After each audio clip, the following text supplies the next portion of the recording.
just the idea came out, you know what? You and I are not overmatched by our adversary.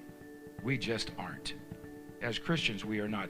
We do not have to cower. We do not have to cringe. We do not have to bow down to an enemy who we know is trying to take us out and destroy us. Bottom line is we are not defenseless. We know, and we need to be aware of his tactics. Paul teaches that we need to be very aware of what's going on in our lives and around us. What's uncanny about the enemy is he knows how to talk to you in your own voice. So it kind of sounds like you.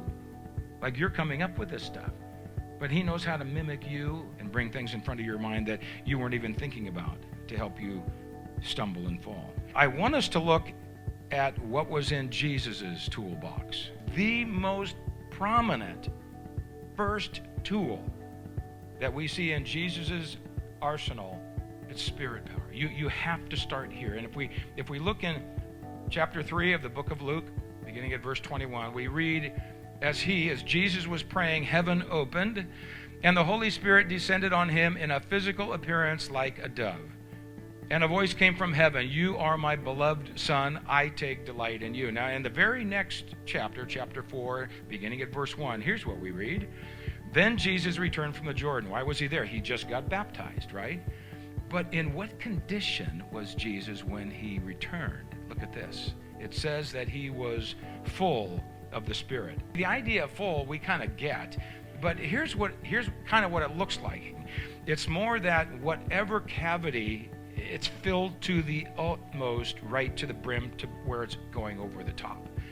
So when we understand that Jesus was full of the Holy Spirit, it means exactly that he was top to bottom filled with the very presence of the Holy God. If we don't start with spirit power, then we are at a severe disadvantage.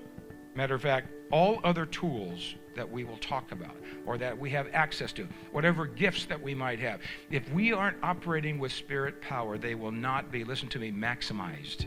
If we're operating out of flesh power and strength and maybe even natural giftedness, well, guess what? It's still flesh. It won't accomplish what Jesus wants us to accomplish. So depending on how we take him at his word and we learn as apprentices the strength and the power that was in his life, we'll either maximize those gifts and those tools that he gives to us, or it will be minimized and absolutely useless. Even though that there's nothing wrong with the tools, nothing wrong with the gifts. It's just that there's no power behind them.